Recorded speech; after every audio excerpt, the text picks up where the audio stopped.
You'll find out in a space we will not sleep, that's for sure.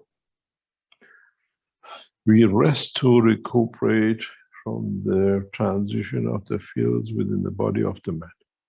And we have tuned it to the time of the darkness or nighttime, most of us. And in that process, when we are in the spaces, there is no day and night, it's a continuous line of life. The process of the regeneration and absorption of the fields from the environment will not allow man man does not need to rest to recuperate. And in that process, the soul of the man and the soul of physicality are always co-working, they're together. Now, when we say that the soul of the man is freer, it's not that free, it's freer to travel the span of the what we call creation, when the physicality is recuperating and is at weakest, is what we see, what we observe. But doesn't mean that the body, the soul of the man escapes from the body of the man. It is still expands beyond it, but the physicality becomes part of it. This is what, and this is one of the reasons we remember part of our, what I call dream, where our soul interacts with the other souls, and in communication between its boundary and its center, our body is in the middle of it. It doesn't escape. There's no escapism in this process. It's becoming encircled with it.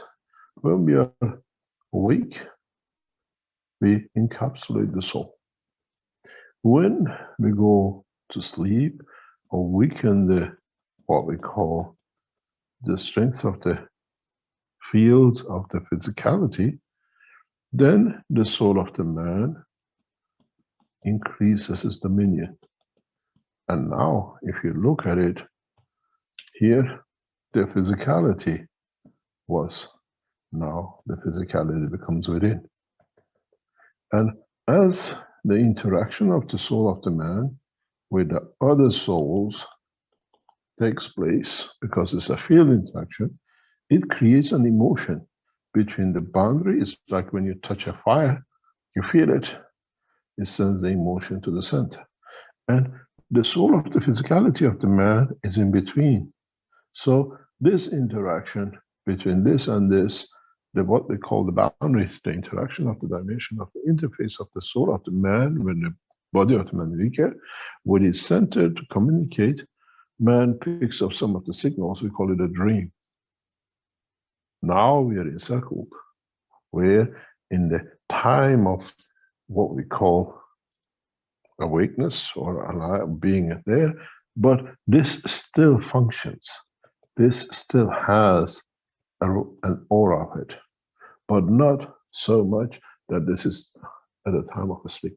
So in a way, we don't let loose anything. We just understand it. And part of our teaching is for you this position, this cycle. Man up to now has lived in this cycle. But now you can control it.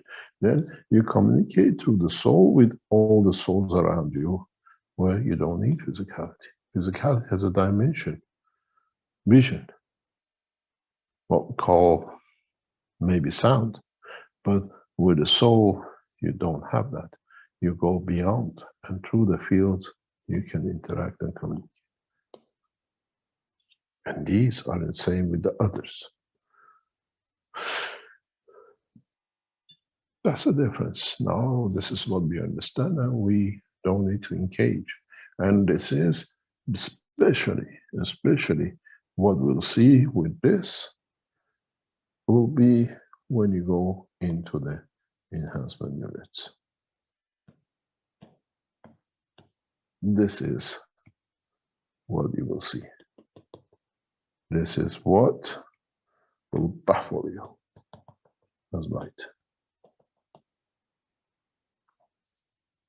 And one thing for sure, not all lights in a dimension inside the enhancement units will be the same color, because this in a way will show part of your emotion. This is how we interact with the others in the universe. From the interaction of the fields, we gather their emotion, what they think, what they want, what is the reaction. That's how we see the dreams in ourselves. So in this process, we'll see different colors, and we know the true intention of the man inside.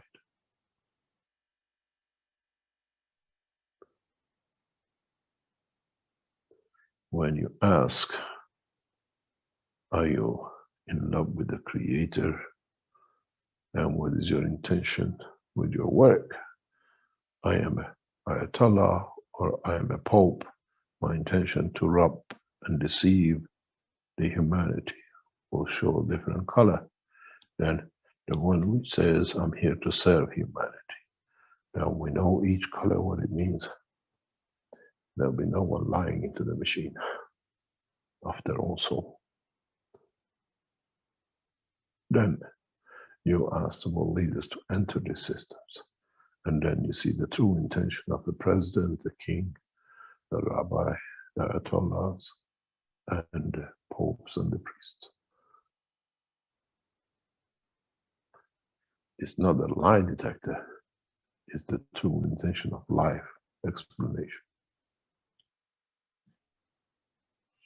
I wonder, once the unit arrives in Tehran and we ask the ayatollahs to walk in, how many of them will walk in, or they call it the Satan system, because it unravels their intention. The same in Vatican, and the same in Jerusalem, and in China. Then people understand the man who has nothing to hide will walk in.